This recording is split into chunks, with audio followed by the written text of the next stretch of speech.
অঘোর সাধকরা মূলত অন্ধকার সাধন করে, তো অন্ধকারকে খেয়ে নিয়ে আলো উৎপন্ন করে দেয়। তুমি চলে যাও শ্মশানে, একটা চাঁড়ালের মাথা তুলে নিয়ে এসো। চাঁড়াল মানে মরার মাথা। যখন অঘোর দীক্ষা আপনার হবে, মৃতদেহের মাংস জীবনে একবার হলেও গ্রহণ করতে হবে। যদি শ্মশানে কিছু নাই পাওয়া গেল, তাহলে অঘোরই নিজের মলমূত্র খেয়ে থাকে। কামের খেলা খেলতে খেলতেই কাম থেকে মুক্ত হতে জানতে হবে। আপনাকে কারণ সেবা করে, মাংস ভক্ষণ করে, মৎস্য ভক্ষণ করে, ভোগের সমস্ত কিছু গ্রহণ করে আপনার মনকে রাখতে হবে শিবের চরণে। একজন অঘোরী তিনি শ্মশানে বসে মন্ত্র জপ করছেন, তিনি সমাজের মঙ্গলের জন্য মন্ত্র জপ করছেন। এমন সাধকও আছেন যারা রাত্রিবেলা পেটদের সাথে বসে গল্প করেন। আমার ভেতরে শ্মশানকে জাগানো হয়, শ্মশানটা বাইরে জাগে না। যারা আত্মহত্যা মৃতদেহ নিয়ে যাবে শ্মশান ঘাটে, তাদেরও প্রায়শ্চিত্ত করতে হয়। যে মেয়েটি মারা গেল, ওর মধ্যে সংসারের প্রতি, প্রেমের, ভালোবাসার প্রতি পূর্ণ আকাঙ্ক্ষা থেকে গেল। একটা সুন্দর ছেলে শ্মশানে ঘুরতে গেল, ওর পেছনে পড়ে যাবে। ও চাইবে যে একে মেরে এর আত্মাটা আমি নিয়ে নেবো, তাহলে আমরা দুজন পার্টনার হয়ে যাবো। যখন ও চিৎকার করে কাঁদবে, তখন ওর মুখে একটু ছোলা ভাজা, একটু কারণ দিতে হবে। এটা হচ্ছে প্রেতের খাবার। ওদের মধ্যে কেউ গুরু রূপ ধরে চলে আসবে আপনার সামনে, এই তোর হয়ে গেছে, এটা নেমে যা, সাধনা কমপ্লিট। প্রেতেরা বেসিক্যালি যে পাখির ডাক বের করতে পারে সেটা কাক। মন্ত্রের প্রচুর শক্তি। মন্ত্র দেবতাকে বাধ্য করে যা আমার চাই দিতে। শিব সংকেতে কথা বলেন, আপনাকে সংকেত বুঝতে হবে। রাহুর মহাদশায় বেস্ট মন্ত্র হচ্ছে দুর্গা। প্রতি শুক্রবার করে যান, আপনার আর্থিক দুর্গতি কেটে যাবে। নমস্কার বন্ধুরা, এতক্ষণ আপনারা দেখেই নিয়েছেন আজকে আমার সঙ্গে সেই বিখ্যাত প্রখ্যাত অঘোরী মহাশয় শ্রী শিব আচার্য মহাশয় আছেন। নমস্কার দাদা। ওম নমো নারায়ণ। আচ্ছা, প্রথমেই আমি আপনাকে জিজ্ঞাসা করবো, এই যে আমরা শুনি যে অঘোরী বা এই জিনিসটা ট্রেন্ডিং এ চলছে, আমরা দেখে আসছি অঘোরী সাধনা, এটা তো ডেফিনেটলি তান্ত্রিকদের থেকেও হয়তো আরো শক্ত সাধনার কোনো লেভেল। তো সত্যি কি অঘোরীরা কাঁচা মাংস খায়? প্রথমে বলি, অঘোর বলতে কি বোঝায় একদম ডেফিনেশনে জানা দরকার। অঘোর বলতে বোঝায় যার কোনো ঘোর নেই। তাহলে ঘোর শব্দের অর্থ কি? ঘোর মানে হচ্ছে এই যে আমরা সাংসারিক জীবনে বিভিন্ন রকমের চিন্তা ভাবনা থেকে আরম্ভ করে কষ্ট, সেটা মানসিক, মায়ায় জড়িয়ে আছি, যে মানসিক কষ্ট, শারীরিক কষ্ট রয়েছে, এগুলো আমাদের বিভিন্নভাবে উৎপীড়ন করে, মানসিকভাবে, শারীরিকভাবে উৎপীড়ন করে। এই জগতের যে কোনো জিনিস, সেটা যদি আমাদের মনের মধ্যে কোনো ভাব উৎপন্ন করতে পারে, weather it is positive or negative, সেটাই ঘোর। তো যিনি অঘোর, তিনি সমস্ত ঘোরের ঊর্ধ্বে চলে গিয়েছেন। এবার অঘোরের আরও একটা মিনিং আছে, সেটা হচ্ছে যিনি অন্ধকার দূর করেন। অঘোর সাধকরা মূলত অন্ধকার সাধন করেন, তো অন্ধকারকে খেয়ে নিয়ে আলো উৎপন্ন করে দেন। এবার আপনার প্রশ্ন যে অঘোরীরা কাঁচা মাংস খায় কিনা। অঘোরীরা কাঁচা মাংস খায় কিনা তার থেকেও বড় প্রশ্ন হচ্ছে অঘোরীরা কী ধরনের মাংস খায়। It's a ritual. যখন আপনার অঘোর দীক্ষা হবে, সার্টেন প্রসিডিওর রয়েছে, প্রসেস রয়েছে। সেটা একটু বলুন না, প্রসেসটা কি কি কি মেনটেন করতে হয়? দেখুন, যে ব্যক্তি সিদ্ধান্ত নেবে সে অঘোর মার্গে যাবে, তাকে প্রথমে গুরুর আশ্রয় নিতে হবে। অঘোরে বা যে কোনো সাধন মার্গে গুরু প্রথম, গুরুই শেষ কথা। তো সে কোনো যোগ্য অঘোর গুরুর আশ্রয়ে যাবে, সে গুরু তাকে টেস্ট করবে। টেস্ট বলতে কি, তাকে হয়তো বলল যে তুমি রাত্রি 3টে মতো বাজে শ্মশানে চলে যাও। আচ্ছা, এটা গুরু আদেশ দেবে। এটা টেস্ট, আদৌ তোমার মধ্যে সে অঘোরী হওয়ার যে যোগ্যতা সেটা রয়েছে কিনা। তুমি চলে যাও শ্মশানে, একটা চাঁড়ালের মাথা তুলে নিয়ে এসো। চাঁড়াল মানে মরার মাথা। শিষ্যকে যেতে হবে এবং সেটা তুলে নিয়ে আসতে হবে, এগুলো তার পরীক্ষা। বা হয়তো বললো একদম ধরো নির্জন শ্মশান, ওখানে চলে যাও, এই মন্ত্র জপ করো সারা রাত। অঘোর সাধনা বেশিরভাগই শুরু হয় মধ্যরাত্রে, 12টার পর থেকে স্টার্ট হবে, আর ব্রহ্ম মুহূর্ত মানে ওই 3:30 4টের মধ্যে, 4:30 মধ্যে শেষ সম্পন্ন হয়ে যাবে। তাই করতে হবে। এর সাথে আপনার মোটামুটি 1 বছর মতো তাকে ব্রহ্মচর্য পালন করতে হবে। কিছু নিয়ম আছে, কিছু যোগ আছে, কিছু প্রাণায়াম, আসন ইত্যাদি করতে হবে। সঙ্গে গুরু সেবা করতে হবে। আমি প্রথমে বললাম গুরু সাধন ক্ষেত্রে প্রথম এবং শেষ কথা। আর অঘোরীদের কাছে গুরুই শিব। এবার অঘোরীদের সাধন মার্গে 3টে মূল সাধনা: শ্মশান সাধনা, চিতা সাধনা, সব সাধনা। তো যখন অঘোর দীক্ষা আপনার হবে, তখন আপনাকে মৃতদেহের মাংস জীবনে একবার হলেও গ্রহণ করতে হবে, মানে খেতে হবে পুরো। একদম। এটা কিভাবে হয়, যখন চিতায় একটা দেহ পুড়ছে, তার অন্ত্যেষ্টি ক্রিয়া চলছে, ঠিক সেই অবস্থায় একজন অঘোরী সাধক, যার অঘোর মার্গে দীক্ষা হয়েছে, ওই পোড়া মাংস তুলে তা গ্রহণ করে নিতে হবে। এর কারণটা হচ্ছে এই যে আমরা ধরুন কেউ বিরিয়ানি খেতে ভালোবাসে, কেউ মিষ্টি খেতে ভালোবাসে। কেন ভালোবাসে? Because of its test. এর স্বাদটা আমাকে আকৃষ্ট করে, গন্ধ আকৃষ্ট করে, বা এর যে চেহারা, খাবারের যে চেহারা সেটা আকৃষ্ট করে। অঘরীর কাছে এই অপশনগুলো নেই।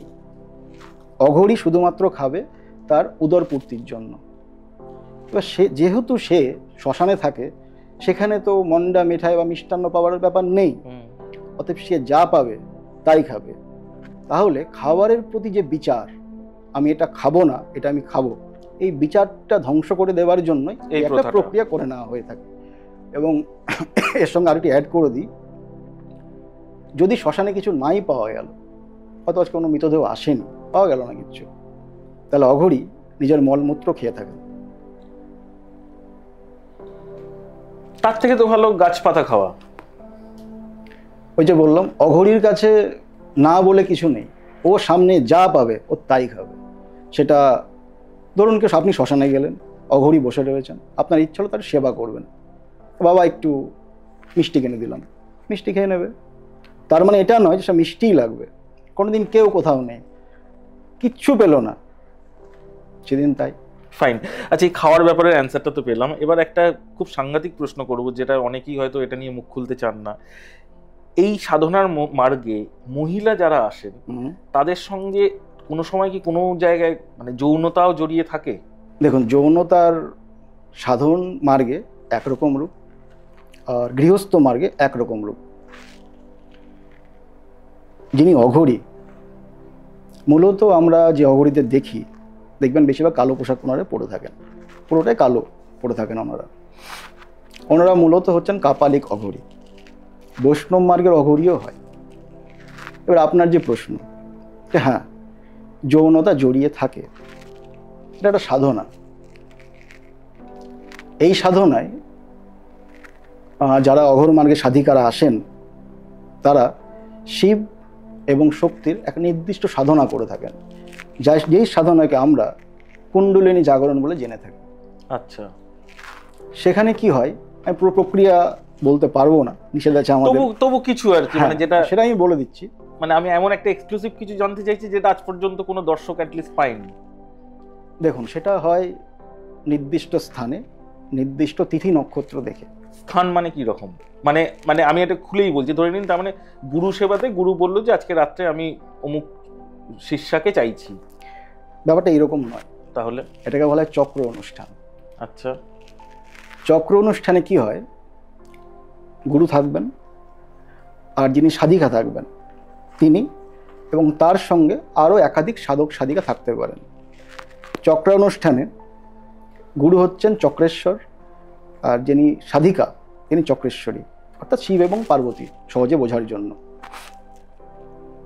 তারা স্বাভাবিকভাবে সেখানে নগ্ন থাকবেন, পোশাক আশাকের ব্যাপার নেই, কারণ অঘোর পোশাকের বাইরে, তার কোনো বাঁধন নেই, সে মুক্ত। মানে শিষ্যাও থাকছে এবং ঘরের মধ্যে আরো শিষ্যরাও থাকতে পারে, তারাও নগ্ন? তারাও নগ্ন থাকবে। আচ্ছা, সেখানে সেই গুরু এবং শিষ্যার মিলন হবে। সেই মিলন আমাদের গৃহস্থ মিলনের মতো নয়। আচ্ছা, সেখানে প্রত্যেকে যারা বসবেন, প্রত্যেকে নির্দিষ্ট গুরু প্রদত্ত বীজ মন্ত্র জপ করবেন। আচ্ছা, মানে বাকি শিষ্যরা গুরু মন্ত্র পড়তে তারা জপ করবেন, আর যে গুরু এবং যে শিষ্যা ওই অবস্থায় রয়েছেন তারাও জপ মন্ত্র জপ করতে থাকবেন। উদ্দেশ্যটা হচ্ছে এই যে আমাদের মূলাধার চক্র, মানে মন্ত্র জপ করতে করতে শারীরিক মিলন করবে। হ্যাঁ, আচ্ছা, এটাই তো খেলা, কামের খেলা। কামের খেলা খেলতে খেলতেই কাম থেকে মুক্ত হতে জানতে হবে। কামকে বশে করা যায় না, কারণ কাম 6 রিপুর মধ্যে প্রথম রিপু। সৃষ্টির বীজ কামের মধ্যে লুকিয়ে রয়েছে, কাম ছাড়া তো সৃষ্টি হবে না। তো কামকে জয় করার জন্য এই পদ্ধতি, যে আমি কামে ডুবে রয়েছি। আমি যদি বাহ্যিকভাবে দেখি তারা কি করছে, তারা মিলন করছে, কিন্তু ওই অবস্থায় তাদের দুজনেরই মন, প্রাণ, চেতনা সবটাই তার ইষ্টের প্রতি, তার শিবের প্রতি। এটা কেন করা হয়? যখন কুণ্ডলিনী শক্তি জাগরিত হন, মূলাধার থেকে এই 6খানা চক্র ভেদ করে তিনি সহস্রারে চলে যান, মূলাধারে যে শক্তি লুকিয়ে থাকেন তিনি সাক্ষাৎ মা ভগবতী বা দুর্গা, আমি যে নামে তাকে ডাকি না কেন, বা ধরুন আদিশক্তি। তিনি কার সাথে মিলছেন? শিবের সাথে মিলছেন। এই যে আমাদের ব্রহ্মতালু, এখানে বসে আছেন পরম শিব। শক্তি মূলাধার থেকে সমস্ত চক্র বেয়ে সে শিবের সঙ্গে মিলিত হন। এখানে একটা খেলা তৈরি হয়। খেলাটা কি? শক্তি যখন শিবের সঙ্গে মিলিত হচ্ছেন, তখন যে সাধকের মধ্যে এই ঘটনাটা ঘটছে, তিনি বিহ্বল হয়ে যাচ্ছেন, কারণ শক্তি ওখান থেকে আর মূলাধারে ফিরতে চাইছেন না। ফেরানোর কাজটা কে করছেন? ওই যে সাধিকা, তিনি এই অবস্থায় বসে রয়েছেন, তিনি তো তাদের কর্ম করে যাচ্ছেন। এই কর্মের জন্য সেই শক্তিকে পুনরায় আবার মূলাধারে ফিরিয়ে নিয়ে আসা হচ্ছে। এটা চক্রের মতো কাজ করে। আচ্ছা, মূলাধার থেকে সহস্রার, সহস্রার থেকে মূলাধারে চলে গেল, এই খেলা চলতে থাকে। তো এই সাধনার সময়কালে এই ঘটনা একবার হয় না একাধিকবার হয়? একাধিকবার। আচ্ছা। এবার যারা সাধনা করছেন, তখন তারা সাধারণ মানুষ বলে গণ্য হন না, তারা শিব এবং পার্বতী বা শিব বা শক্তি বলে গণ্য হন। সেখানে যিনি চক্রেশ্বর, যিনি গুরু, তিনি হচ্ছেন ভৈরব, আর যিনি সাধিকা তিনি ভৈরবী। তা এই ঘটনাটা গুরু মাতা মেনে নেন? দেখুন, তন্ত্রে বলা আছে বিবাহিতা স্ত্রীর সাথেই এই ক্রিয়া করতে। এবার যারা অঘোর মার্গের সাধক, যারা নির্দিষ্ট এই সাধনাটা করেন, চক্র অনুষ্ঠান করেন কুলকুণ্ডলিনী জাগরণের জন্য, সেখানে বিবাহের কোনো কনসেপ্ট নেই। যারা বিবাহিত অঘরী বা সংসারী অঘরী, তারা সহধর্মিনীর সাথে এই কাজটা করেন। বাকি যারা শ্মশানে থাকেন, মানে সহধর্মিনীর সঙ্গে ঘটনাটা করছেন এবং বাকি শিষ্যরা সব বসে দেখছেন, বসে দেখছে। এইটা সময়টা, এই যে মজাটা, দেখুন, কাম আমাদের উত্তেজিত করে তো। আমরা ইউটিউবে, ফেসবুকে যে ভিডিওগুলো দেখি, আমাদের উত্তেজিত করে। কোন চেতনাকে উত্তেজিত করে? কাম চেতনাকে উত্তেজিত করে, মানসিকভাবে বা শারীরিকভাবে উত্তেজিত করে।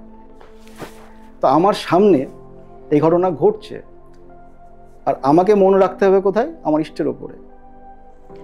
এটা হচ্ছে ওই আপনার আগুন নিয়ে খেলা বলার মতো। যদি আপনি খেলতে পারেন, আগুন নিয়ে খেলতে পারবেন, নাহলে আগুন আপনাকে পোড়াবে না, নইলে পুড়িয়ে দেবে যে কোনো একটা। এইটা হচ্ছে মজা। ওইটা হচ্ছে সাধকেরও পরীক্ষা, যে কে কিভাবে সেটাকে হ্যান্ডেল করতে পারছে। অনেকেই পারে না, তার পতন হয়।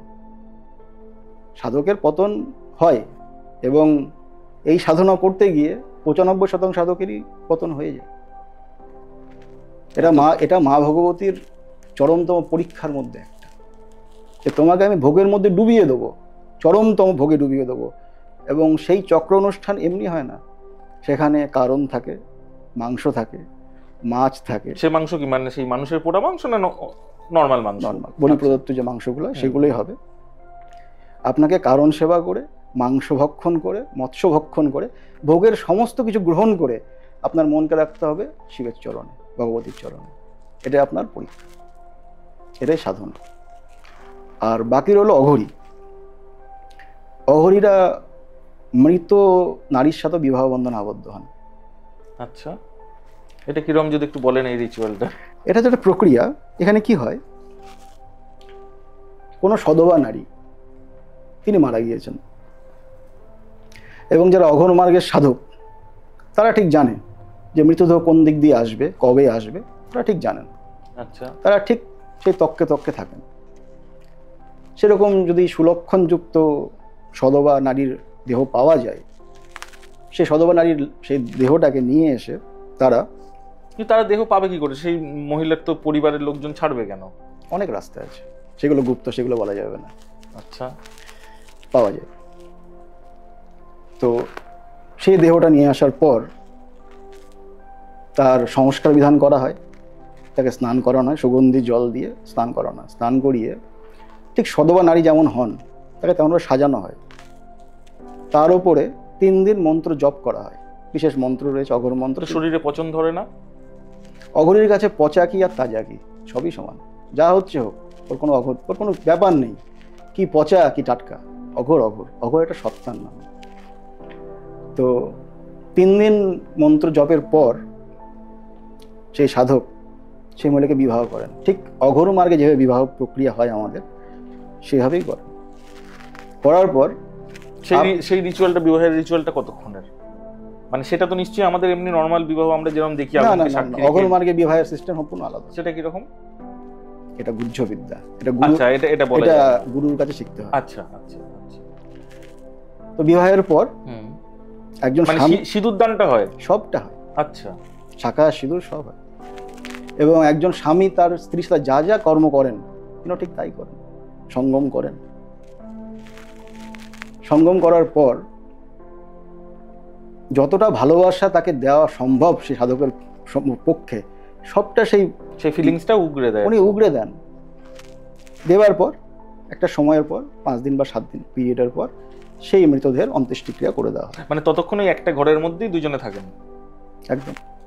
এটা কেন করা হয়?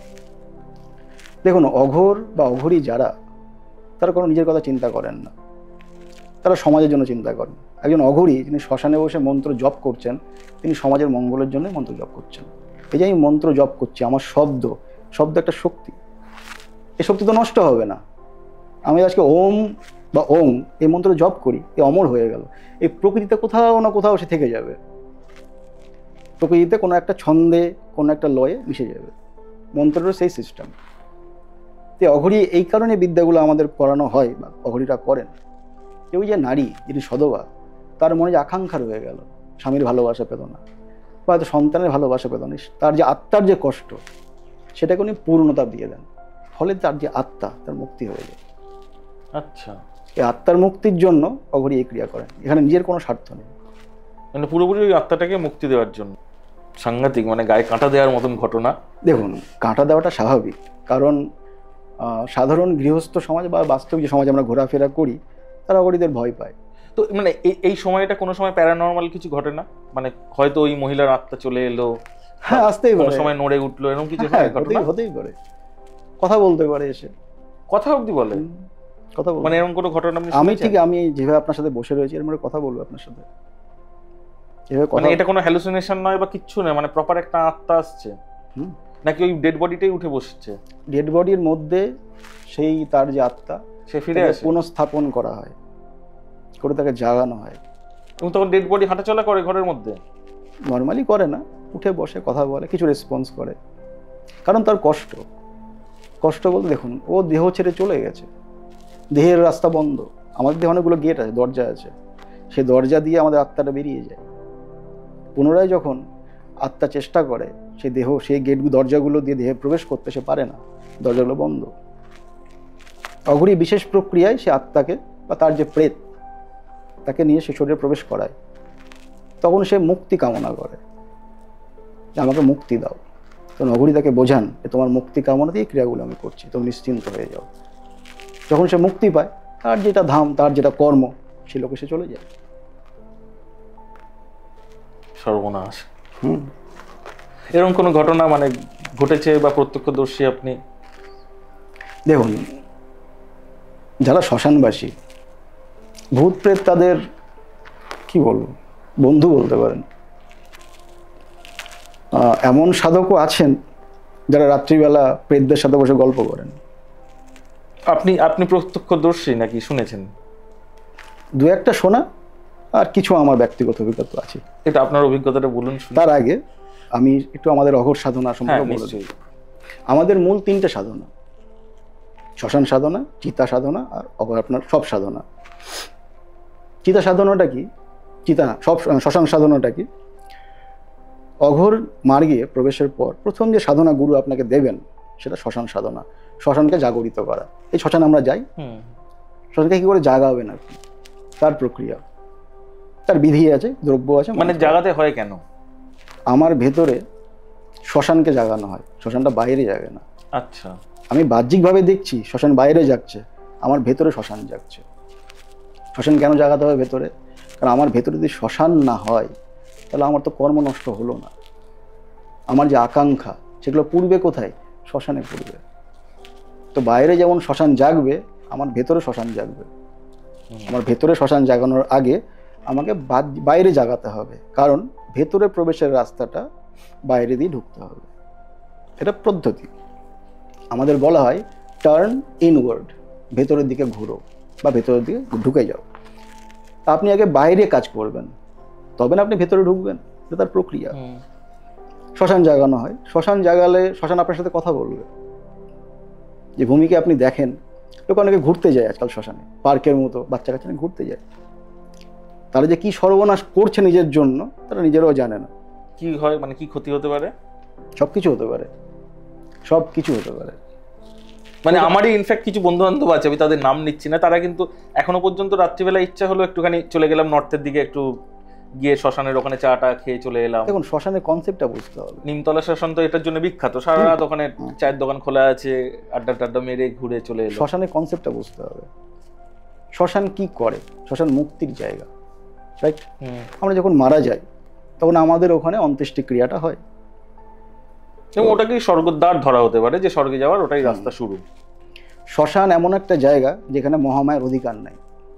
এই জগতে সব জায়গায় মহামায়া আছেন, শ্মশানে মহামায়া নাই বলে খেয়াল করে দেখবেন, যখন আপনি শ্মশানে বা কবরস্থানে যাবেন, আপনার মধ্যে সংসারের প্রতি এক ধরনের নির্মোহ ভাব তৈরি হয়ে যাবে।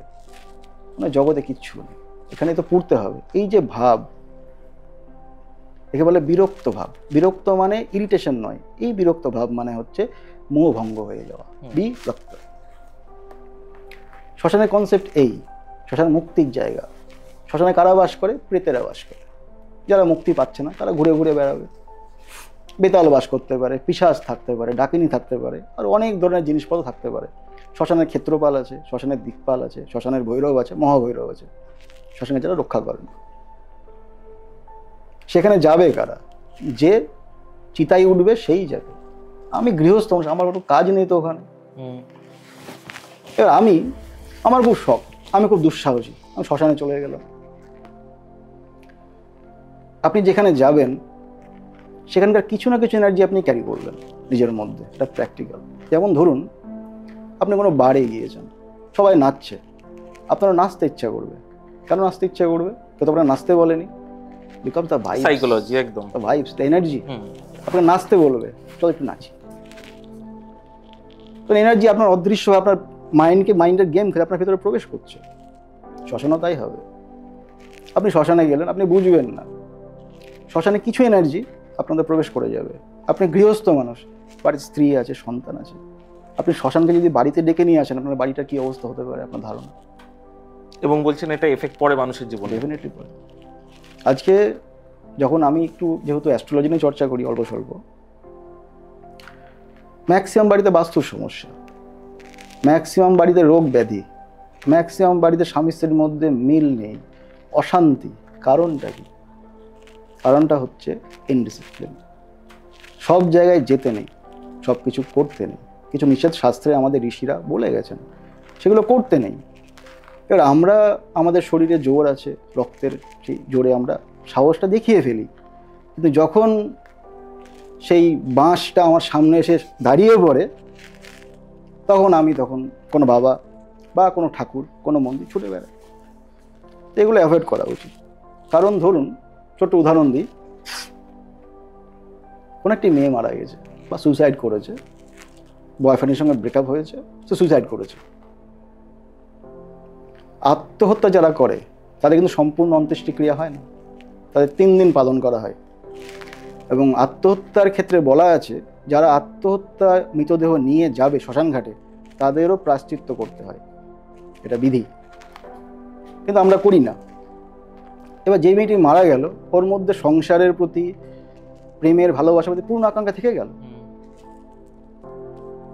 একটা সুন্দর ছেলে শ্মশানে ঘুরতে গেল, কিছু রাশি লগ্নের বিষয় থাকে, কোনোভাবে ম্যাচ বা টাইমিং ম্যাচ করে গেল, ওর পেছনে পড়ে যাবে, পুরো ওর সাথে বাড়ি অব্দি পৌঁছে যাবে, ওর সঙ্গে পড়ে যাবে, মানে ওকে ছাড়বে না। ও চাইবে যে একে মেরে এর আত্মাটা আমি নিয়ে নেবো, তাহলে আমরা দুজন পার্টনার হয়ে যাবো। বুঝলি, পার্টনার, আমি তো এখানে একা।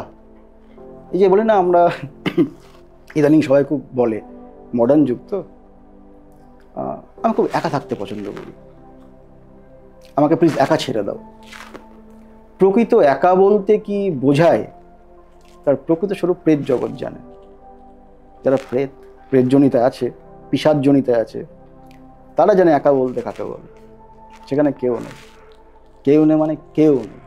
আপনার পিপাসা আছে, পিপাসা মেটানোর জায়গা নেই, তা আপনি শ্মশানে যাবেন কেন? সিম্পল, আপনার চা খেতে ইচ্ছা করছে, চায়ের আপনার মোড়ের মাথায় প্রচুর দোকান রয়েছে, চা খান, প্রয়োজন নেই। শ্মশান মুক্তির জায়গা, শ্মশান সাধনার জায়গা। আমরা শ্মশানে যাই সাধনা করতে, কখনো কোনো আত্মার মুক্তির প্রার্থনা নিয়ে আমরা শ্মশানে যাই। শ্মশানের কাজ এটা। সেকেন্ড সাধনা হচ্ছে চিতা সাধনা। আচ্ছা, চিতাতে সবাইকে ওঠানো হয়, আপনি সবাই উঠবো। তো সেখানে কিন্তু এখন তো আবার ম্যাক্সিমাম শ্মশানে তো সব ইলেকট্রিক চুল্লি হয়ে যাচ্ছে। সেটাও চিতা, কাইন্ড অফ চিতা। চিতার আর একটা কনসেপ্ট আছে, এটা শেষ করে আমি বলে দেবো। আচ্ছা, আর পোড়ানো তো আপনাকে হবেই, সে কারেন্টের তাপ দিয়ে হোক আর কাঠেই হোক, পুড়বেন আমি আপনি সবাই। ছাই তো হবই, 50 গ্রাম ছাই হোক কি 5 কেজি ছাই হোক, ওই হবো। এটাই গতি আমাদের, আর কোনো গতি নেই। বলে আমার শিব ছাই গ্রহণ করে। তো চিতা সাধারণত কি করা হবে বলা আছে, চিতা লাগবে অসংস্কারিত চিতা, মানে দাহ হয়েছে, চিতা ঠান্ডা হয়েছে, জল টল ঢেলে পরিষ্কার করা হয়, হয়নি এখন না। আচ্ছা, অসংস্কারিত চিতা, এমন চিতা লাগবে। সেই চিতাতে বসে আপনাকে জপ করতে হবে, মানে পুরো চিতার উপরে বসে। আচ্ছা, জপ করতে হবে। সেটা শুয়ে, গুরু যেমন আদেশ দেবেন। যদি বলে যে ছায়ের উপরে শুয়ে পড়, শুয়ে জপ কর, শুয়ে। যদি বলে বসে জপ কর, তো বসে করতে হবে। চিতার উপরে হোম করতে হবে, চিতার উপরে হোম করতে হবে আপনাকে। হয়ে গেল। এই সমস্ত ক্রিয়াবিধি সম্পূর্ণ যখন করে নেবেন, গুরু বুঝবে না এ মোটামুটি রেডি হয়ে গেছে। কারণ সব সাধনা আলটিমেট সাধনা। তখন গুরু আপনাকে দেবে সব সাধনা, ডেড বডি, মৃতদেহ। তো গুরুই বলে দেন যে কবে মৃতদেহ আসবে, কোন রাস্তা দিয়ে আসবে। সেটা অনেক বেশিরভাগ ক্ষেত্রেই নদী পথে আসে। নদীতে কোনো বেওয়ারিশ লাশ ভেসে আসবে, তাকে তুলে নিয়ে আসতে হবে। আচ্ছা, সেটা উনি বলেন। সে তো জলে পুরো ফুলে একদম যা খুশি হোক, সেটা আমার মাথা ব্যথা নয়, গুরুর আদেশ, ব্যাস, দ্যাটস অল। গুরু বলে দেন। অনেক সময় আবার কিছু আপনার লাওয়ারিশ লাশ পাওয়া যায়, যার কোনো মালিক নেই, কোনো মালিক কেউ নেই, হয়তো একাই ছিল, মরে গেছে, তার চলে এসছে, সেগুলো ম্যানেজ করা হয়। কিন্তু সবার ডেড বডি নিয়ে বা মৃতদেহ নিয়ে আপনি সব সাধনা করতে পারবেন না। সেখানে বলা আছে যে ব্যক্তি দুরাচারী, খারাপ সমাজে খারাপ কাজ করেছে, নারীদের অসম্মান করেছে, বা অসুস্থ ছিল, ভীষণ অসুস্থ হয়েছিল, বয়স্ক, তার মৃতদেহ নিয়ে সব সাধনা করা যাবে না। সবও লাগবে সুলক্ষণযুক্ত, মানে ভালো মানুষের সব লাগবে। সব থেকে ভালো ডেড বডি হচ্ছে চণ্ডালের দেহ। আচ্ছা, চণ্ডালের যে মৃতদেহ সবচেয়ে বেস্ট দেহ ধরা হয়। কারণ চণ্ডালের কর্মটা বুঝতে হবে। চণ্ডাল প্রতিদিন মরা পড়াচ্ছে, কিন্তু এই মরার প্রতি ওর কোনো আকর্ষণ নেই। He is doing his duty, nothing else. ওর কোনো আকর্ষণ নেই, কোনো বিকর্ষণ নেই, কোনো ঘৃণা নেই। হি ইজ অঘোর, উনি হচ্ছেন অঘোর। ওই জন্য চণ্ডালের মৃতদেহ সব থেকে বেস্ট সব সাধনার জন্য। তা আপনি গুরু কৃপায় শব্দও পেলেন, তাকে তুলে নিয়ে আসতে হবে। আসবার পর স্নান করাতে হবে, পরিষ্কার পরিচ্ছন্ন করে জায়গাতে রাখা হবে। রাখবার পর তার পায়ের বুড়ো আঙুলগুলো বেঁধে দিতে হবে, দিকবন্ধন করে দিতে হবে, মানে চারদিকে একটা সুরক্ষা চক্র বানাতে হবে। কি দিয়ে? সাদা সরষা দিয়ে করা হয়। অনেক ক্ষেত্রে আবার কিছু রঙিন আবির টাবির, কিছু দণ্ড থাকে আমাদের। দেখবেন কারো হাতে ত্রিশূল থাকে, কারো লাঠি থাকে, কারো হাতে কঙ্কালের মাথা বসানো লাঠি থাকে, ওগুলো দণ্ড বলা হয়। ও দণ্ড দিয়ে ঘিরে দেওয়া হয়। সঙ্গে কিছু আত্মরক্ষণ মন্ত্র থাকে, দেহবন্ধন মন্ত্র থাকে, সেগুলো পাঠ করে দিয়ে সাদা সরষে হাতের মধ্যে নিয়ে ছড়িয়ে দেওয়া হয়। যে এই যে আমার এলাকা, এর মধ্যে কোনো অশরীরী সে যে হোক না কেন, সে প্রবেশ করে আমার সাধনা ভঙ্গ না করতে পারে। হয়ে গেল আমার কাজ। এবার শুরু হলো আমার ক্রিয়া। সেখানে আমাকে শ্মশান দেবতার পুজো করতে হবে, ক্ষেত্রপালের পুজো করতে হবে, দিকপাল 10 দিকের যে মালিক তার পুজো করতে হবে, ভৈরব, আমরা সবাই নাম শুনেছি, ভৈরবের পুজো করতে হবে, মহাভৈরবের পুজো করতে হবে, শ্মশান ডাকিনীর পুজো করতে হবে, পঞ্চব্রহ্মের পুজো করতে হবে। বাবা, এই এক একটা পুজো কতক্ষণ সময় লাগে? এটা ডিপেন্ড অন প্র্যাকটিস। আপনাকে প্রথম সব সাধনা দেবে না, তো প্রথমে বহুদিন আপনাকে হাত পাকাতে। এত মন্ত্র মুখস্থ হয় কি করে? হয়ে যায়, রেগুলার প্র্যাকটিস করতে করতে করতে হয়ে যায়। আচ্ছা, তারপর হয়ে গেল। দিয়ে এবার সে মৃতদেহকে অনেকে উপর করে শুইয়ে দেন, অনেকে চিৎ করে শুইয়ে দেন, যা যেমন গুরুর আদেশ থাকে। আপনি ধরুন চিৎ করে শুইয়েছেন, মুখটা আপনার দিকে রয়েছে, তার বুকের উপর একটা যন্ত্র অঙ্কন করতে হবে, আঁকার পরে সেই যন্ত্র পুজো করতে হবে। হয়ে গেল কাজ আপনার। এবার আপনি বসবেন সেই শবের কোমরের এই পার্টটাতে, এই যে পার্টটা, এই পার্টটাতে বসবেন। গুরু প্রদত্ত মন্ত্র আপনাকে জপ করা শুরু করে দিতে হবে। যখন জপ শুরু করবেন, প্রথম 10-15 মিনিট কিচ্ছু হবে না, নর্মাল। তারপর শুরু হবে খেলা। যার উপর আপনি বসে আছেন সে জাগবে, নড়বে পুরো, সে জাগবে এবং সে আপ্রাণ চেষ্টা করে আপনাকে ফেলে দেওয়ার বডির উপর থেকে।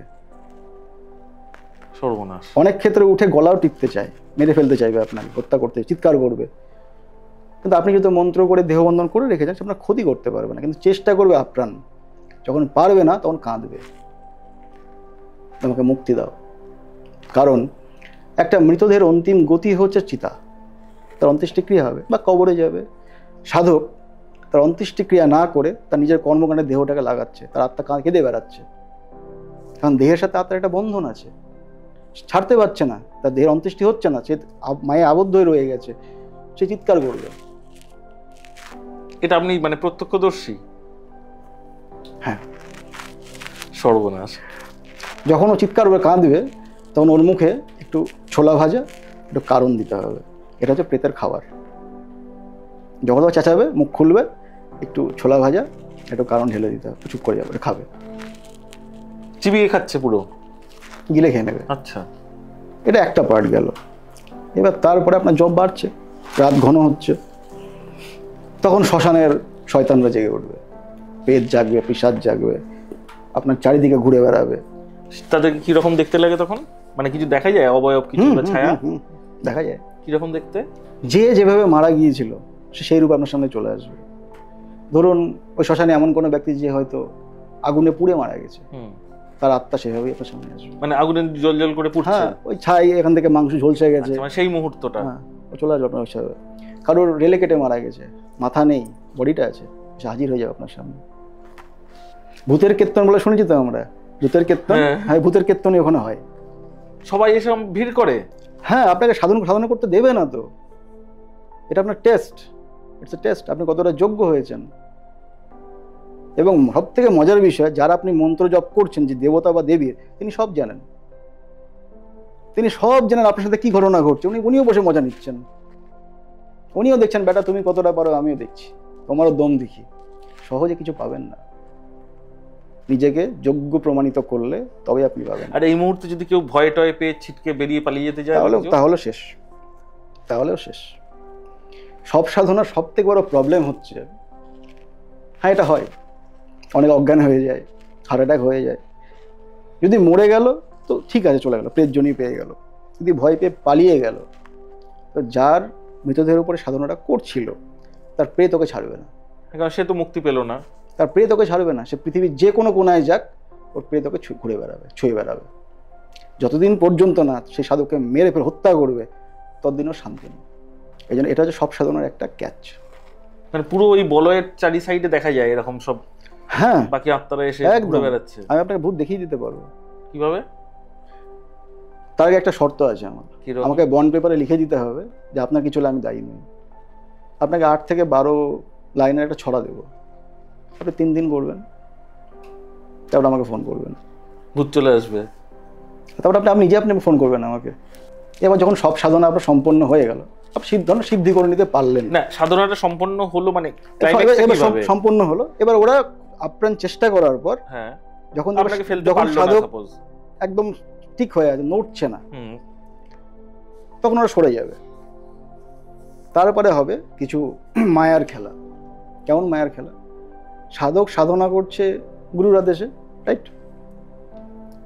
ওদের মধ্যে কেউ গুরুর রূপ ধরে চলে আসবে আপনার সামনে। আচ্ছা, এই তোর হয়ে গেছে, এটা নেমে যা, সাধনা কমপ্লিট। উনি আপনার গুরু না। ওরা রূপও এরকম ধরতে পারে হুবহু? সবকিছু পারে, সবকিছু পারে। নেমে যা, হয়ে গেছে। ব্রহ্ম মুহূর্ত পর্যন্ত সাধনা করার বিধি। তাছাড়া একটা জিনিস বলা আছে, যখন পাখি ডাকবে, রাইট? পাখি ডাকবে, কিন্তু সেটাও পাখি ডাকবে না, সেটা পর্যন্ত ওরা ভয় দেখায়। এবার এখানে মজা হচ্ছে, প্রেতেরা বেসিক্যালি যে পাখির ডাক বের করতে পারে সেটা কাক। আচ্ছা, কিচিরমিচির শব্দ ওরা বার করতে পারে না, তো কাক ডাকবে। সাধক যদি ভাবে ভোর হয়ে গেছে, ও সাধনা ওখানেই শেষ, তো অপেক্ষা করতে হবে। এই ননস্টপ মন্ত্র পড়ে যেতে হবে। মন্ত্র ছাড়া গতি নেই। ভগবতী খেলা দেখছেন, ভগবতী রক্ষা করছেন। তারপরে সম্পন্ন হয়ে গেল আপনার সাধনা। এরকম কয়েকবার আপনার সাধনা করতে হবে, একদিনে শেষ নয়।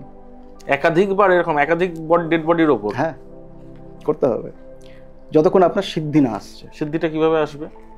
ধরুন আপনি এরকম কয়েক রাত করলেন ব্যাক টু ব্যাক, এই অমাবস্যায় করলেন, পরে অমাবস্যায় করলেন, করে গেলেন, করার পর যখন সাধনা সম্পন্ন হবে, যে দেবতা বা যে দেবীর মন্ত্র আপনি জপ করছেন তিনি আপনার সামনে আসবেন।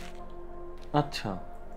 যে স্বরূপে আপনি তাকে চিন্তা করছেন, ধরুন কালীর, তো মা তার স্বরূপে আপনার সামনে আসবেন, এসে আপনাকে বলবেন বল কি চাস। সাধক সেই দেবীকে বা সেই দেবতাকে প্রতিজ্ঞাবদ্ধ করবে, তুমি আমাকে শপথ নাও যে আমি যেটা চাইবো তুমি আমাকে দেবে। দেবতা ইউজুয়ালি রাজি হয় না, তখন সাধক আরও জপ বাড়িয়ে দেয়। মন্ত্রের প্রচুর শক্তি, মন্ত্র দেবতাকে বাধ্য করে যা আমার চাই দিতে। তখন দেবতা রাজি হয়, ঠিক আছে বাবা যা চাইবি তাই দেবো, আপনার যেটা ইচ্ছা আপনি বললেন, তথাস্তু বললো, বাস কমপ্লিট। তারপরে যে আজকের ডেটেও হয়? হ্যাঁ হয়, আপনাকে আমি পরে বলে দেবো, আপনি চাইলে দেখে আসবেন, তো কিছুই পাল্টায়নি, কিচ্ছু পাল্টায়নি। প্রকৃতি যেমন ছিলেন প্রকৃতি তেমনই আছেন, আমরা ভাবছি পাল্টে গেছে, কিচ্ছু পাল্টায়নি। মানে মা কালী আসেন সামনে, পুরো একদম আশীর্বাদ করেন? হ্যাঁ, মা কথা বলেন, ঈশ্বর কথা বলেন, ঈশ্বর সংকেতে কথা বলেন, শিব সংকেতে কথা বলেন, আপনাকে সংকেত বুঝতে হবে। তো এই যে ধরে রাখুন যে শ্মশানে বা যে জায়গায় ক্রিয়া করছেন, তো সেখানে অন্য সময় কোনো সিকিউরিটি চলে এসে বাধা দিয়ে দিল বা কিছু মানুষ ডিস্টার্ব করলো, এরকম হয় না? ক্লাবের 4টে ছেলে চলে এলো, এই কি হচ্ছে এখানে? তার জায়গা আছে, এগুলোর জন্য আলাদা গুপ্ত জায়গা, তার জায়গা আছে, এবং যারা করে তারা সেই ব্যবস্থা করে, আপনি চাইলে ওখানে পৌঁছাতে পারবেন না।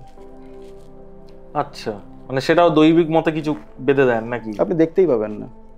হ্যাঁ, আমি কাজ করে আপনি দেখতে পাবেন না কি হচ্ছে, কোথায় ঘুরে পাশ দিয়ে ঘুরে চলে যাবেন, আপনি আমাকে দেখতে পাবেন না।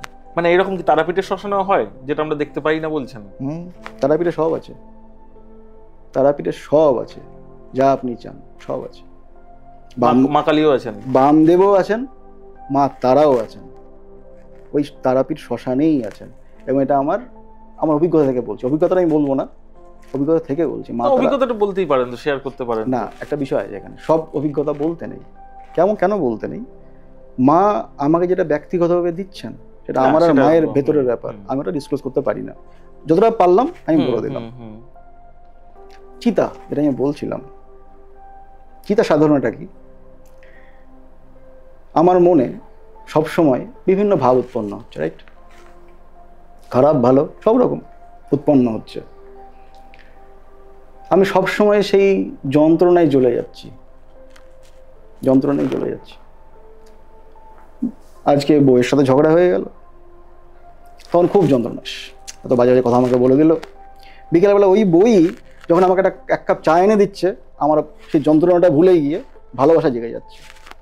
এই যে নিরন্তর চিন্তার উঠছে নামছে, এটা তো চিতা, আমরা তো জ্বলছি প্রতিনিয়ত। সাধক এই চিতারও সাধনা করে। অঘোর সাধকরা মূলত দুই মার্গের, এক হচ্ছে শৈব মার্গের, অর্থাৎ যাদের শিব ছাড়া কিচ্ছু নেই। আচ্ছা, আমরা কালো পড়ি না, আমরা লাল পড়ি, সাদা পড়ি। যদি আমাদের বস্ত্রে কোনো বন্ধন নেই, কালো আমরা চাইলে পড়তে পারি, কিন্তু মূলত আমরা লাল পড়ি। এবং এই বস্ত্র আমাদের অর্জন করতে হয়, এটা দোকান থেকে কিনে পড়লে হবে না। তাহলে যাত্রাপালার নাটক হতে পারে, আমার সাধনা হবে না, এটা গুরু দেন। প্রথমে সবাইকে সাদা পড়তে হয়, একটা স্তরে গিয়ে গুরু বলেন তুমি এবার একে বলে রক্তাম্বর বা রক্তবস্ত্র। কেন রক্তবস্ত্র বলে? এর একটা ইতিহাস আছে। আগের দিনে এত রং ছিল না, এত মেশিন ছিল না, তখন সাদা বস্ত্র নিয়ে এসে ওই পাঠার রক্তে ওটাকে তো ভেজানো হতো, ওটা লাল হয়ে যেত, ওখান থেকে রক্তবস্ত্র বা রক্তম্বর তৈরি হতো, ওটা সাধককে দিয়ে দেওয়া হতো। এটা অর্জিত জিনিস। যারা শুদ্ধ অঘোর মার্গের তারা সবাই শৈব। অঘোর মার্গে শুরু হয়েছিল আপনার আদিনাথ থেকে, আমার গুরু শিব। এখানেও 3জন আদিনাথ ছিলেন, ব্রহ্মা, বিষ্ণু আর রুদ্র। এদেরও 3টে আদিনাথের রূপ আছে। ব্রহ্মার আদিনাথের রূপ নাম হচ্ছে অচলম্বিতনাথ, বিষ্ণুর ছিল সম্বিতনাথ, আর রুদ্রের ছিল অলক বমনাথ। এই অলোক বোমনাথ যে শব্দটা আমি বললাম, এই শব্দ উচ্চারণ করার জন্য অধিকার পেতে নিতে হয়। যদি সাধারণ গৃহস্থ মানুষ অলোক বোমনাথ বোমনাথ চেঁচাতে থাকে, তাহলে তার কপালে দুঃখ আছে, তার সংসারটি মোটামুটি শেষের দিকে চলে যাবে, কারণ বোম অর্থে শূন্য। তাই অলোক নিরঞ্জন বলা যায়, অলোক বোম বলা যায় না। এখান থেকে আসলো পরম্পরা হানিফানাথ আর কানিফানাথ। হানিফানাথরা কারা? যারা দিগম্বর, অঘরীদের একটা পাঠ দিগম্বর, তারা কিচ্ছু বস্ত্রের বন্ধনের বাইরে চলে যায়।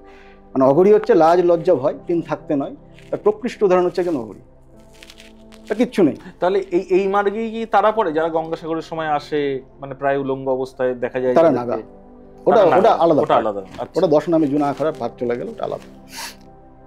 অঘরীদের আপনি সাধারণত দেখতে পাবেন না, এরা একাই থাকে, শ্মশানে থাকবে, লোক সমাজ এড়িয়ে চলে। এদের মানে পোশাক হচ্ছে ওই ছাই, সেটা মরার ছাই হলে ছাই, গরুর ঘুটের ছাই হলে ছাই, ওটাই ওরা মাখে, ওটাই ওদের অলঙ্কার। আর কানিপানাথ কারা? যারা কৌপিন করে। এরা সবাই বৈষ্ণব অঘর, আমরা বৈষ্ণব অঘর। আমাদের সাধনা হচ্ছে, আমরা চিতা সাধনা করি, আমরাও শ্মশান সাধনা করি, সেটা সূক্ষ্ম মার্গে। এই যে আমার দেহ, এটা আমার সব, এটা আমার ডেড বডি, আমি এর উপরে বসে সাধনা করি, নিজে নিজে খাই বসে বসে। শ্মশান আমার মনটা শ্মশান। চিতাটা কি? আমি যে জ্ঞানের যে আলোটা জ্বলিয়েছি সেটা চিতা। সেখানে আহুতি দেবো কাকে? আমার যে কুপ্রবৃত্তি, কুচিন্তা, কুদৃষ্টি, অসততা, ঈর্ষা, যা স্বরূপ রয়েছে আমার, সবকে আমি আহুতি দেবো, ওইটা আমার চিতা। এটা সূক্ষ্ম মার্গের অঘর সাধনা। আর যেটা বললাম আপনাকে, এটা স্থূল মার্গের অঘর সাধনা। এটা কারা করে? এদেরকে বলা হয় কালী অঘরী, কাপালিক অঘরী। এই কাপালিক অঘরীদের অনেক ধরনের সিদ্ধি সাধনা অনেক কিছু রয়েছে, অনেক সৎকর্ম করে। সৎকর্ম বলতে ওই মারণ, উচ্চাটন, বিদ্বেষণ, স্তম্ভন যে ক্রিয়াগুলো, সেগুলো হয়। তার বিভিন্ন দেবী আছে, তার সাধনা করা হয়, তারা করেন। অঘরমানের বিখ্যাত গুরু পরবর্তীতে আমরা জেনেছি যে মৎস্যেন্দ্রনাথ মহারাজ, মৎস্যেন্দ্রনাথের মহারাজের পরে গোরক্ষনাথ মহারাজ, যার নামে গোরক্ষপুর জায়গাটাই আছে। পরবর্তী সময়ে আপনার কিনারাম মহারাজ, যার আশ্রম হচ্ছে আমাদের বানারসে কৃঙ্কুণ্ড, আপনি চাইলে দেখে আসবেন কখনো সময় হলে। এগুলো অঘরীদের আখাড়া। পরবর্তী সময়ে ডক্টর রামনাথ অঘরী, যার সমাধি মন্দির রয়েছে আমাদের দক্ষিণ দিনাজপুরে বালুরঘাটে। তারপরে হচ্ছেন গুরু ব্রহ্মনাথ অঘরী মহারাজ, তিনি। তারপরে অচলনাথ মহারাজ, এখন বানারসে থাকেন মণিকঞ্জনাথ মহারাজ, প্রত্যেকে অঘরী। আচ্ছা, এবার আমাকে বলুন, এইটা তো মানে অঘরীরা কি সারা জীবন শুধু এই ইয়ে করে যায়, সাধনা করেই যাচ্ছেন? তাহলে মানুষের উপকারটা করছেন কিভাবে? মানে এই মুহূর্তে কি তাদের মধ্যে এমন একটা পাওয়ার চলে আসে? দেখুন, আমি পাহাড়ে, সমুদ্রে, শ্মশানে আমি যখন মন্ত্র জপ করছি, কার মন্ত্র জপ করছি? ঈশ্বরের মন্ত্র জপ করছি, তাই না? সেই মন্ত্র এই ব্রহ্মাণ্ডে ছড়িয়ে যাচ্ছে। এই ব্রহ্মাণ্ডের সৎ যে ঊর্জা, সেটাকে বৃদ্ধি করছে, পৃথিবীর ব্যালেন্স ঠিক হচ্ছে। না, এবার বলুন, অঘরীদের কাছে ধরে রাখুন কেউ একটা সমস্যা নিয়ে এলো, সাপোজ আমি সমস্যা নিয়ে এলাম যে আমার স্ত্রী আমাকে ছেড়ে চলে গেছে, তো তার কি উপকার পাওয়া যাবে? মানে তার ফল পাওয়া যাবে, বা কিভাবে হেল্প করবে? প্রথমে গালাগাল দেবে, প্রথমে গালাগালটা দেবে, এটা নেচার, কিছু করার নেই, গালাগাল দেবে। মানে ওরাও টেস্ট করে যে এমনি এসেছে না সত্যি তার ব্যথাটা জেনুইন কিনা, টেস্ট করে, গালাগাল দেবে, তাড়িয়ে দেবে, হবে না তোর এখানে কিছু, চলে যা। ভালো হয়েছে তোর বউ ছেড়ে তোকে ছেড়ে চলে গেছে, তোর বিয়ে করা উচিত না, এরকম বলে দেবে ওরা। যা সমস্যা সঠিক, তারা যাবে। তিনি যদি মনে করেন যে আপনার উপরে কৃপা করবেন, তাহলে হ্যাঁ, কৃপা হবে। তিনি করবেন কিনা তার উপরে, কারণ তিনি নিজের মসজিদে চলেন না, তিনি শিবের মসজিদে চলেন। আমি আমার উদাহরণ দিই। এর আগে বোধহয় একবার কি দুবার আমাকে যোগাযোগ করেছিল আসার জন্য, আমি কি এসেছিলাম? আসিনি। কেন আসিনি? ভিতর থেকে সেই কলটা আসেনি? আমার শিব আমাকে ডাকেনি, পারমিশন দেয়নি। আমার মা, এখানেই বাড়ি, এই কি বলে করুণাময় চৌরাস্তা, ওখানে আমার মায়ের বাড়ি। মা পারমিশন দেয়নি আমাকে, এবার দিয়েছে। আচ্ছা, বলে এসেছি। আমাদের জীবনে মরণে শিব, আমাদের শিব ছাড়া কিচ্ছু নেই, শিব আর মা ছাড়া। শিব থাকলে শক্তি থাকবেই। কোন মন্ত্র সাধারণ মানুষের পাঠ করা উচিত আপনার মতে ভালো থাকার জন্য? যে কোনো নাম মন্ত্র আপনি রাম রাম করতে পারেন, বীজ মন্ত্র বাদ দিয়ে। দেখুন, যখন বীজ মন্ত্র গুরু থেকেই নিতে হবে। যেমন একটা ধরুন সর্বাঙ্গীন মন্ত্র রয়েছে, ওম নমঃ শিবায়, রাইট? আবার অনেকে বলে ওমটা বলা যায় না। হ্যাঁ, ওম নমঃ শিবায় অনেকেই বলে, কিন্তু যারা দীক্ষিত নন, গুরু দীক্ষা পাননি, তাদের আমি এটা আমার অনুরোধ, তারা করবেন তার কী করে তাদের ব্যক্তিগত বিষয়, তারা নমঃ শিবায় বলুন। ওং যখনই প্রণব জুড়ে যাবে তখন গুরু দীক্ষার প্রয়োজন চলে আসবে। আপনি রাম রাম করতে পারেন, যার সাথে আপনার কানেকশন ফিল হয়, Ram, Krishna, Kali, Shiv, whatever, name doesn't matter. আপনার নিষ্ঠা, আপনার ভক্তি, আপনার ডেডিকেশন ম্যাটার করে, নাথিং এলস। আপনি তার নাম জপ করুন। যেমন শ্রদ্ধেয় শ্রী দেবরাহা মহারাজ একটা মন্ত্র দিয়েছিলেন, কৃষ্ণায় বাসুদেবায় হরে পরমাত্মনে প্রণত ক্লেশ নাশায় গোবিন্দায় নমো নমঃ। এটা নিরন্তর জপ করতে পারেন, এই জন্য গুরু দীক্ষার প্রয়োজন নেই। এটা একটা প্রার্থনা, হে গোবিন্দ, হে প্রভু, হে প্রাণনাথ, আমার কষ্ট, আমার ক্লেশ আপনি নাশ করুন। আপনি দুর্গা দুর্গা করতে পারেন। অনেকে দেখবেন ওই রাহুর মহাদশা চলে, অনেকেরই চলে। রাহুর মহাদশায় বেস্ট মন্ত্র হচ্ছে দুর্গা। দুর্গার উপরে কেউ নেই। আপনি উঠতে, বসতে, খেতে, বাথরুমে যেতে নিরন্তর দুর্গা দুর্গতি নাশিনী, দুর্গা দুর্গা জপে যান। আপনার দুর্গতির নাশ উনি করে দেবেন। দুর্গা যার সহায়, এই ব্রহ্মাণ্ডে কারো ক্ষমতা নাই তাকে ছুঁয়ে নেবে। গ্রহরা তো সব পরের ব্যাপার। এইরকম কিন্তু বীজ বাদ দিয়ে কিছু স্তোত্র, যেমন ধরুন মহিষাসুর মর্দিনী স্তোত্র রয়েছে, রাম রক্ষা কবচ রয়েছে, এগুলো আপনি পাঠ করতে পারেন বাড়িতে, কোনো সমস্যা নেই। অনেক আর্থিক কষ্টে ভোগেন, যে ধরুন টাকা পয়সা আসছে, টিকছে না, ম্যাক্সিমাম লোকের এই সমস্যা। তারা মূলে যায় না। মূলেটা কি, যে ধরুন টাকাটা টিকছে না কেন, যাচ্ছে কোথায়? আমি নিশ্চয় কোথাও না খরচা তো করছি, টাকার তোর হাত পা নেই, তো হেঁটে হেঁটে আমার মানিব্যাগ থেকে বাইরে বেরিয়ে চলে যাবে, এটা সম্ভব নয়। তো মূলে যেতে হবে। আমি নিশ্চয় কোনো না কোনো খরচা করছি, সেটা আমার পোশাকে হতে পারে, আমার লাইফস্টাইলে হতে পারে, করছি। তো সেটাকে ভাবতে হবে প্রথমে। এটা প্রথম কাজ আমার, যে আমি ওইখানে ডিসিপ্লিনটা আনতে পারছি কিনা।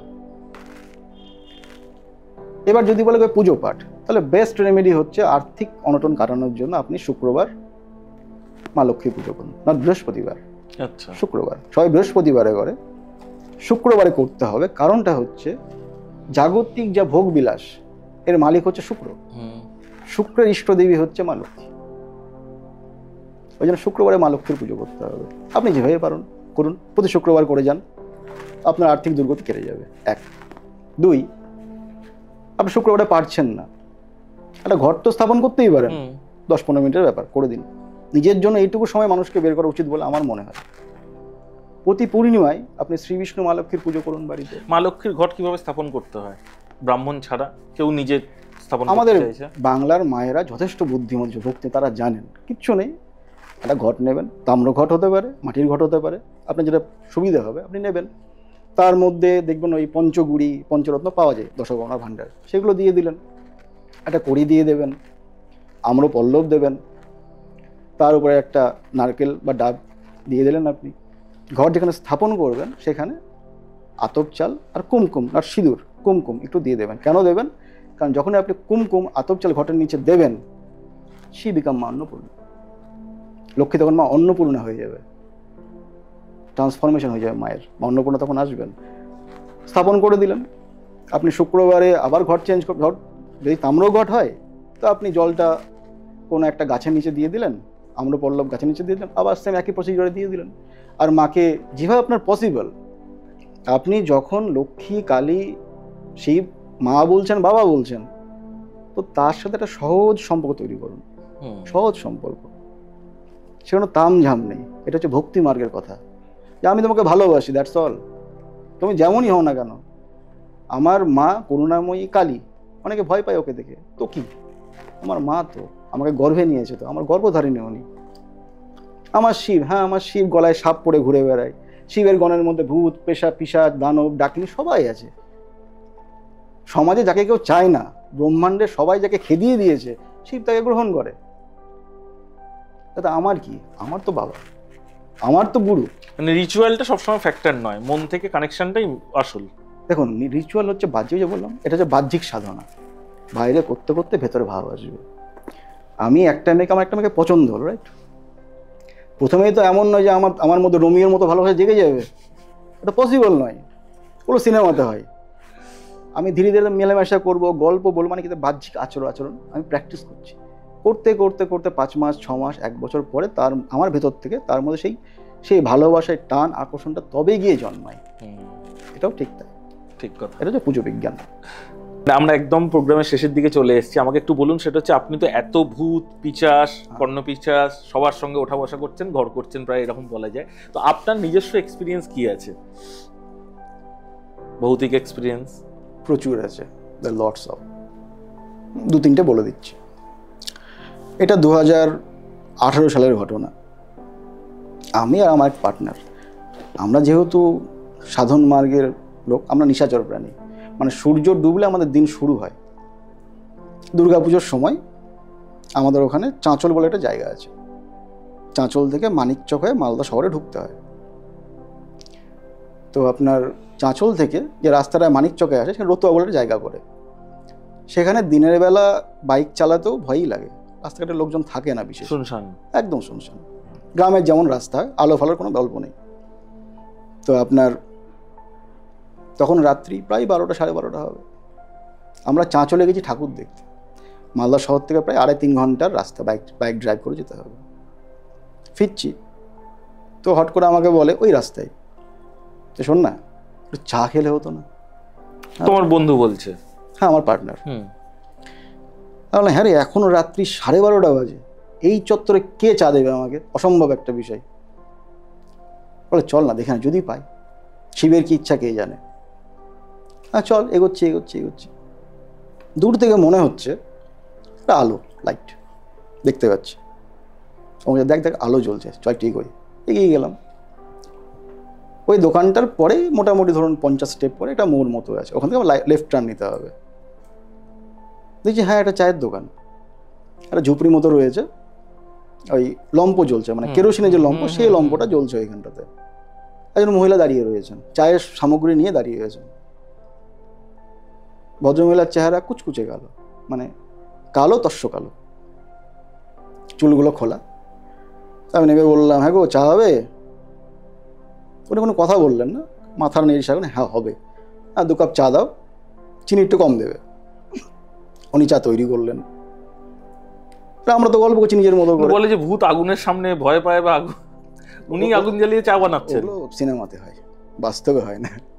তারপর তো উনি চাটা তৈরি করলেন, করার পর চা দিলেন আমাদের, আমরা যা খেলাম। চাটা খুব টেস্টি ছিল। টাকা পয়সা দিলাম, দিয়ে বেরিয়ে গেলাম। টাকা পয়সা পুরো হাতেই দিলেন? হ্যাঁ, হাতেই নিল, চলে গেলাম। তার ঠিক 1 দিন পর, দিনের বেলা, এবার কোনো কাজ নেই, চল দিক সেদিক ঘুরে আসি। তো আমাকে বললো শোন না, চল না ওই জায়গাটা, ওই চাটা খুব ভালো ছিল, আজকে দিনের বেলা অসুবিধা নেই, চ আজকে খেয়ে আসবো। আমরা 2 পার্টনার মিলে চলে গেল। মোড়টা আমাদের মুখস্থ আছে, ওর পরে 50 স্টেপ যেতে, যদি আমি দিক থেকে যাই তো আমার রাইট হ্যান্ডে পড়বে, আর ওদিক থেকে আসলে আমার লেফট হ্যান্ডে পড়বে। তো এগোচ্ছি এগোচ্ছি, না কোনো মহিলা, না কোনো চায়ের দোকান, কিচ্ছু নাই, শুনশান, ফাঁকা জায়গা, কিচ্ছু নেই, কোনো চিহ্ন নাই। খুঁটি ফুটি রাত্রিবেলা তুলে দিয়েছে, তারা কোনো চিহ্ন নেই।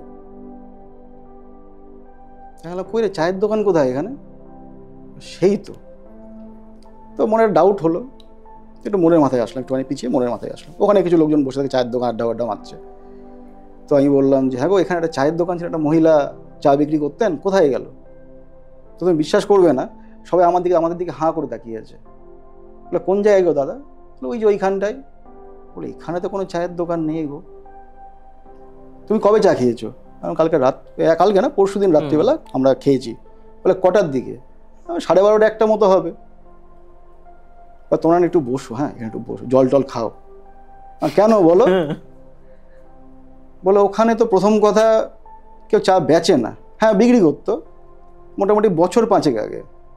এক মহিলা, তার পরিবারে কেউ নেই, স্বামী ছিলেন, স্বামীটা মারা গিয়েছেন। একা মহিলা যেটা হয়, আশেপাশের লোকজন উৎপাত করতো, তিনি সুসাইড করে মারা গিয়েছিলেন। তিনি ওখানে চা বেচতেন।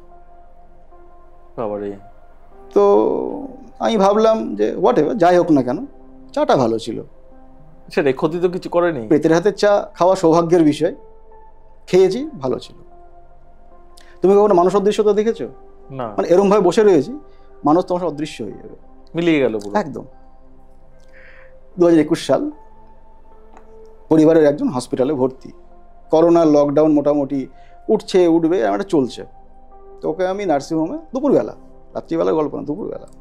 তো আমাদের শহরে একটা জায়গা আছে, অ্যাবান্ডেন্ট প্লেস, মানে ব্যাক টু ব্যাক অনেকগুলো গভর্নমেন্ট কোয়ার্টার্স আছে, সেখানে কেউ থাকে না, অনেকজন ছেড়ে চলে, তো গাছপালা বটগাছ যেমন হয় ভেঙে চুরে পড়ে থাকে। সেই কোয়ার্টারগুলোতে দু একটা কোয়ার্টারে তো মার্ডার ফার্ডার হয়েছে, কিছু কোয়ার্টারে আত্মহত্যার কেস রয়েছে, তাতে আমার কোনো যায় আসে না। আমি যখন কিছু চিন্তা ভাবনা করবো, আমি বাইক নিয়ে ওইখানে দাঁড়িয়ে থাকতাম, গিয়ে একটা গাছ রয়েছে বসে থাকতাম ওখানে গিয়ে, আর ওই ধূম্রাগ্নি শলাকা মুখে ধরিয়ে তার সেবা নিতাম। ওকে দেখে ডেকে নিয়ে মোটামুটি 12টা 12:30 নাগাদ হবে, আমি চলে গেছি ওখানে, বাইকটা লাগিয়েছি, বাইক উপরে বসেছি, সেবা নিচ্ছি। একটা বুড়ো, আমি ওখানে মোটামুটি ধরে নাও লাস্ট 3-4 বছর ধরে যাই, ওই বুড়োকে আমি কখনো দেখিনি। দেখুন রোগা প্যাংলা মতো চেহারা, হাঁটুরে ধুতি পড়ে রয়েছে, মানে হাঁটুর উপরে ধুতি, কাটা খালি, হাতে একটা বিড়ি নিয়ে এসছে, মানে এমন বিড়ি নিয়ে এসছে, বিড়িরও অন্তিমকাল চলে এসেছে, ও মরা বিড়ি, ও কিছু নেই আর ওখানে, নিয়ে এসেছে আমাকে দেখাচ্ছে। আমি বলছি তুমি কার বিড়ি তুলে নিয়ে আসলে এই সময়? করোনার টাইম, তো বিড়ি টানলে তো মরে যাবা, আর বিড়ি তো অলরেডি মরে গেছে, তো বিড়ি খাওয়া যাবে না। সিগারেট খাওয়া আছে মুখে বললো? হ্যাঁ, একদম জ্যান্ত মানুষ, তোমার মতো আমার মতো, আছে হ্যাঁ রয়েছে, নাও। আমি একটা সিগারেট বের করে হাতে দিয়ে দিলাম। যে মোমেন্টে আমাকে সিগারেটটা দিলাম, ও সিগারেট কিন্তু ধরালো না, ও আমার দিকে পিছন ফিরে গেল, নিয়ে ঘুরে গেল পিছন। এবার পিছন ফিরে আমার সাথে কথা বলছে। সব থেকে মজার বিষয়, ও যখন এসেছিল ওর হাতে কিছু ছিল না, খালি পোড়া বিড়ি ছিল। কিন্তু যখন ও ঘুরলো, ওর হাতে একটা জলের বোতল ছিল। আমাকে পিছন দিক থেকে দেখলে কি করে? হাতে জলের বোতল ঝুলছে। আচ্ছা, ঠিক আছে, ও বিড়িটা এখানে গুজলো, হাতে জলের বোতলটা ঝুলছে। তা আমার যত এগুলো অভিজ্ঞতা আছে, আমি মজা দেখছি আলটিমেটলি কি হয়। তুমি হিংস পেয়ে গেছো না? আচ্ছা, ঘটনাটা দিয়ে কি হচ্ছে, কে আছে, এটা আমাকে জানতে হবে। খেলা তো এখানে শেষ নেই, এরপর আরো খেলা আছে। তো তোমার তো পিছন ফিরে আমাকে বলছে যে হ্যাঁ রে জল খাবি? বললাম আমি জল খেয়ে এসেছি। বলতে না, খুব গরম পড়েছে, জল খাওয়া উচিত। এই উচিত বলেছে, আমি জাস্ট ঘাটটা এরকম করে টার্ন করেছি লেফট সাইডে, টান দিয়ে ঘুরলাম, নাই, একদম টোটালি ভ্যানিশ। ওইখান থেকে কোনো দিকে যাওয়ার কোনো উপায় নেই, মানে যেখানে যাক তুমি দেখতে পাবে। আমি এগিয়ে গিয়ে দেখলাম মাল নাই, গায়েব হয়ে গেছে। বাইক স্টার্ট করলাম, থাকা উচিত না এখানে, আর স্টার্ট করলাম, চলে এলাম বাড়ি, স্নান করলাম, ছাদে গিয়ে সিঁড়ি ঘরে দরজা রয়েছে, দরজাটা খুলে আমি বসে রয়েছি, কিচ্ছু করছেন, জাস্ট বসে রয়েছি। আমার পেছনে কেউ দাঁড়িয়ে স্মোক করছে, তার যে গন্ধ, স্মেল এবং ধোঁয়া আমি ফিল করছি, তুমি ফিল করতে পারবে। তোমার পিছনে দাঁড়িয়ে স্মোক করছে, আর আমারই ব্র্যান্ডেরই স্মোক করছে। আর আমার আরামের সময় কেউ বিরক্ত হলে আমার খুব বিরক্ত হয়, শুধু যে হো না বাবা, ভূত প্রেত পিশাচ যা, আমাকে ডিস্টার্ব করা চলবে না। তো বুঝলাম যে আমারই খাচ্ছে, আমারই পিছনে দাঁড়িয়ে, কিছু বললাম না, নেমে এলাম। রাত্রিবেলা ডাইনিংয়ে ঘুমিয়ে রয়েছি, রাত মোটামুটি ধরো নাও তখন 2:30টা মতো হবে। আমি শুয়ে রয়েছি, আমার লেফট সাইডে জানালাটা খোলা আছে, ওপরে জানালাটা খোলা রয়েছে। আমার পুরো ডাইনিংটা সিগারেটের গন্ধে ভর্তি হয়ে গেছে। মানে মোটামুটি ধরুন 10টা-15টা সিগারেট যদি কেউ খায়, তার যে স্মেল হবে, তার যে ধোঁয়া হবে, সেটা আমার ডাইনিং ভর্তি হয়ে গেছে। আমি তাকিয়ে রয়েছি, ঘুমন্ত অবস্থাতে না, ওর গন্ধের ঠেলে আমার ঘুমটা ভেঙে গেছে। আমি চোখ খুললাম, ঘুমে ডিস্টার্ব, আরও বিরক্তিকর বিষয়। নাকি তাড়াতে হবে, না তাড়ালে তো মুশকিল। তো সিগারেটের লোভ পেয়ে গেছে, বুঝতে পারলাম। লাস্টে আমার মাকে বললাম যে হ্যাঁ রে, তুই কাকে পাঠিয়েছিস আমার পিছন পিছন? আমার তো ঘুমের ডিস্টার্ব হয়ে যাচ্ছে, নিয়ে যা, একে নিয়ে যা, খালি কর বাড়ি আমার। তোমায় আমি সত্যি বলছি, আমি ফিল করলাম আমার ঠিক গায়ের ওপর দিয়ে একটা ধোঁয়ার মতো আস্তরণ বেরিয়ে জানালা দিয়ে বাইরে বেরিয়ে গেল। আমার ডাইনিং ক্লিন, একদম ক্লিন। আর তুমি মাকে যা বললো সেটা শোনে মা? হ্যাঁ, মা কথা বলে, মা কথা শোনে। বাহ। এই যে আমি বললাম না জীবনে মরণে শিব, কেন বললাম জানো? দেখো, সেই শিব যখন আমি তো মায়ের গর্ভে ঢুকিনি, বাবার মধ্যে ছিলাম, তো বাবার মধ্যে তো ঠিক কথা, স্পাম হিসেবে তো তাই বাবার মধ্যে ছিলাম। শিব পিতা হিসেবে আমাকে সংরক্ষণ করেছেন, তাই না? যখন আমি পিতার মধ্যে থেকে মাতৃগর্ভে গেলাম, শিব মা হয়ে আমাকে আশ্রয় দিলেন। স্পার্মের রেসে কোটি কোটি স্পার্ম রয়েছে, তো আমি জিতলাম কি করে? এই যে জয়ী হওয়ার শক্তি আমার শিব দিয়েছেন। আমি মাতৃগর্ভে গেলাম, সেখানে আমার খাওয়া, আহার, যার যত্ন সব মাতৃরূপে শিব আমার নিচ্ছেন। এবং কষ্ট ভোগ করছেন, শিব কষ্ট ভোগ করছেন মাতৃরূপে। গর্ভে আমি আছি, তার কষ্ট হচ্ছে, শিবের কষ্ট হচ্ছে, শিব কষ্ট সহ্য করছেন। যখন আমি তার পেট থেকে বাইরে এলাম, আমি বেরোনোর আগেই তার স্তনে আমার জন্য উনি আহারের ব্যবস্থা করলেন, যে হারে আমার বাচ্চাটা 6 মাস আগে তো ভারী খাবার খেতে পারবে না, লিকুইড খাবে, তো নিজের শরীরের নির্যাস আমাকে দিলেন আমার শিব। আমি বড় হলাম, তিনিই বড় করলেন, খাইয়ে পড়িয়ে শাসন করে অনুশাসন করে বড় করলেন। আমার কখনো আমার ভাই হয়ে, কখনো আমার বোন হয়ে আমাকে তার ভ্রাতৃত্বের ভালোবাসা দিলেন। তিনি আমার স্ত্রী হলেন, আমাকে সেবা করলেন, আমাকে প্রেম দিলেন। আবার সেই শিব আমার সন্তান হলেন, আমাকে পিতৃত্বের স্বাদ দিলেন, আমাকে অমরত্বের স্বাদ দিলেন। কারণ সন্তানের মধ্যে পিতারা অমর হন, রাইট? যখন আমি মরে গেলাম, আমার মৃত্যু হয়ে গেল, এই জগৎ আমার মৃত্যু হয়ে গেল, জগৎ জানলো এর মধ্যে কিছু নেই, শেষ। সেই শিব অগ্নি হয়ে আমাকে গ্রহণ করলেন, নিজের মধ্যে মিশিয়ে নিলেন। তাই আমার শিব আমার ওই ছাইটা গ্রহণ করেন, আমার অন্তিম জিনিস, ওটাই তিনি গ্রহণ করেন, আমাকে মুক্তির রাস্তা দেখান। সেই জন্য আমাদের জীবনে মরণে শিব, শিব ছাড়া আমাদের কিচ্ছু নেই। বাহ, খুব ভালো লাগলো তোমার সঙ্গে এতক্ষণ কথা বলে। ভবিষ্যতেও তুমি সময় দিলে আবার আমরা বসবো, সব শিবের অবশ্যই। তোমার এক্স্যাক্টলি তাই, শিব বাবা যদি তোমায় বলে তো অবশ্যই আমাদের পডকাস্টে এসো। এবং আপনাদের বলছি, আপনাদের প্রোগ্রাম কেমন লাগছে আমাদের কমেন্ট সেকশনে লিখে পাঠান। আপনাদের যদি নিজস্ব কোনো প্রশ্ন থাকে সেটাও লিখে পাঠাতে পারেন। এবং যারা যারা এখনো পর্যন্ত সাবস্ক্রাইব করেননি চ্যানেলটা, অবশ্যই সাবস্ক্রাইব করে নিন। আপনাকে আবারও প্রণাম, ভালো ওম থাকবেন। নমো নারায়ণ, আদেশ মহাকাল।